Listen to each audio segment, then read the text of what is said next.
Hello everybody, my name is Edson and welcome back to a brand new video on the channel. This is my top, what am I calling this video? Top 5 most anticipated games of 2017 that's coming out. There's obviously not, there's a load of games that have already been released, but this is my top 5 most anticipated that are yet to be released in 2017. And I should start by saying these are my most anticipated. Obviously, you guys are going to have different opinions. Throw them down in the comments down below. Let's see what games I've missed that obviously are not on my list, that may be on yours. Maybe you'll introduce me to some new games. Maybe I'll introduce you to some new ones. But all of mine are big AAA titles, so you should actually probably know most of them anyway. Either way, let's get into it. So coming in at number 5 for me is FIFA 18. I play FIFA every year. It's one of my guilty pleasures. Along with a couple of other games on this list, or one other game on this list, and I'm actually going to be doing a video on my guilty pleasures in gaming, of games that I play that other people, as soon as you mention it, they go, oh, people still play that? Ugh. Like, I have a huge issue with that, and I'm going to go into detail in that when I do that video. But FIFA 18, one of my guilty pleasures, love playing it. Play it every single year, buy it every single year. It's a great game. Really looking forward to that. I seriously enjoy the career mode on that. I sink a good couple of 100 hours into that every year, and it's just a great time. So yeah, FIFA 18, can't wait for it. Following that, there is Need for Speed Payback, which I was watching a lot of footage of after I saw it at the E3 Expo, or E3 convention, whatever you want to call it. E3 2017, when I saw Need for Speed Payback, which is essentially like Need for Speed, but in a Michael Bay film setting with a lot of there's a building work going on. What the hell? Can this building work shut up? I don't know if you guys can hear that.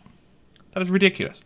Either way, Need for Speed Payback. One of the games for myself that I used to like way back in the day of like Need for Speed Underground 2. I've played a couple since and played them a little bit here and there, not too much. I've never really got super addicted to them again or like really into them.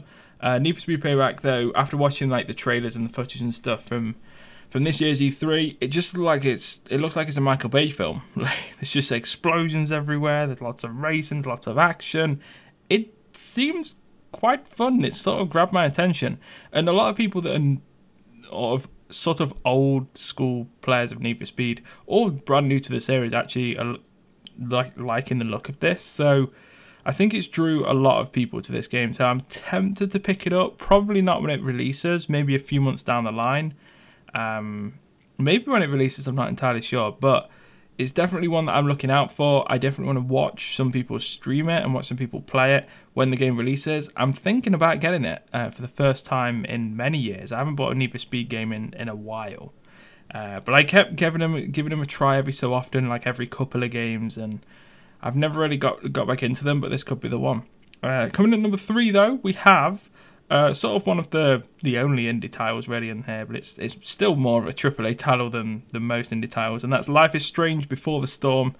Life is Strange is a game that I think is like Marmite. I know a lot of people that absolutely love it, including myself, and I know a lot of people that absolutely hate it. Myself, like I said, I love it, and I played the first one, I streamed it, and it was a great experience. There was a lot of it was good because a lot of my chat had already seen it or had already played it, because I played it quite late. So it was quite interesting to have them know everything that's going to happen and sort of like see how I was approaching situations, knowing what was to come. It was a great streaming experience, and I can't wait to stream the new one, which is set before all of the first one. So technically, you could play this one and then play the next one, but I think you should still play the first one, which was set after the one that's being released this year, because yeah, you just should. And I'm looking forward to playing it. I'm going to leave it a couple of weeks, maybe even a month after it's released before I play it. I want a lot of my regulars, a lot of my chat to know that I'm going to stream it a few weeks later, so they have enough time to play it themselves if they want to play it and want to know everything that's going to happen and don't want spoilers and want to join in the streams. But yeah, Life is Strange Before the Storm, really looking forward to it. I'm super hyped for this game, and hopefully it's as good as the first, in my eyes anyway, and I'm sure it will be. Coming in at number 2, we have Destiny. Destiny 2. This is a game that I played on the Xbox when it first came out, the first Destiny, and I enjoyed it. I sunk a good 50 to 100 hours into Destiny.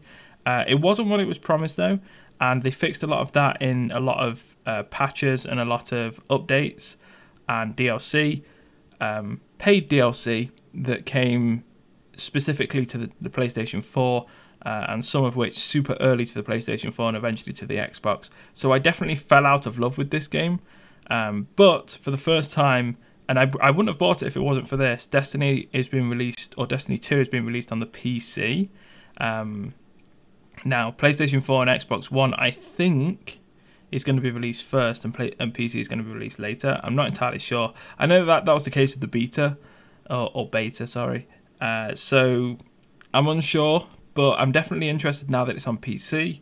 I'm not happy that they are still exclusive with PlayStation 4 in terms of the DLC and everything like that.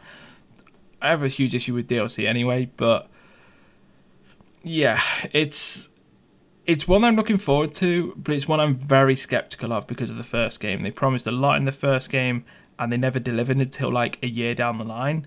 And they promised a lot in the second game, so I'm not going to buy it on the day it releases. I'm not going to buy it probably for at least a couple of weeks, but I'm definitely looking forward to seeing it and seeing where it goes and seeing what everyone thinks of it, and watching quite a lot of streams of it as it gets released. I'm hoping that the PC version doesn't get released straight away, because, and I don't think it is, but I may be wrong in saying that, because then I get to hopefully watch a lot of people stream it and play it and stuff, and then when it comes to the PC release, I'm sort of like know quite a bit about the game before I've even started, which would be quite good.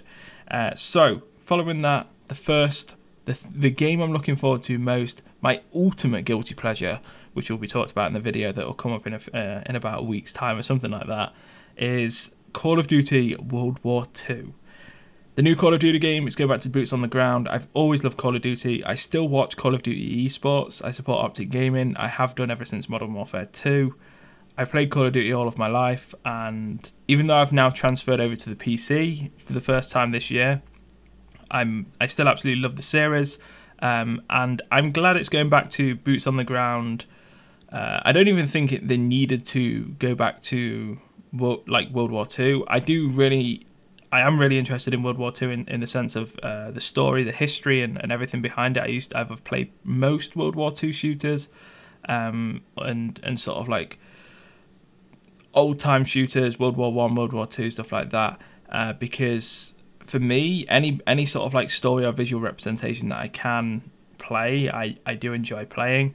And I do enjoy experiencing. The same with like books and stuff. I've read so many World War II books and everything like that, and history, and it just fascinates me. So, as a standpoint of the single player, I am looking forward to it. As a standpoint of the multiplayer, I'm super looking forward to it. As a standpoint as an esports, as a spectator of esports, I can't wait for the next year of Call of Duty. And yeah, like I say, it's one of my guilty pleasures. Not many people like it, enjoy it. It seems to be the game that everyone likes to bash on, but I can't wait for it, and I'm definitely going to get it. It's going to be a good time. So that is it. That is my top 5 most anticipated games of 2017 that are yet to be released. Let me know what you guys think of all of those, if any of you guys are getting those games or are going to be buying any of those games. Let me know if there's any more that you guys are looking forward to. There was a few more that I could have added onto this list that I haven't, but yeah, let me know if any of you guys are looking forward to any of these, or like I say, any of yours, and we'll have a discussion in the comments down below. Thanks for watching. Take care.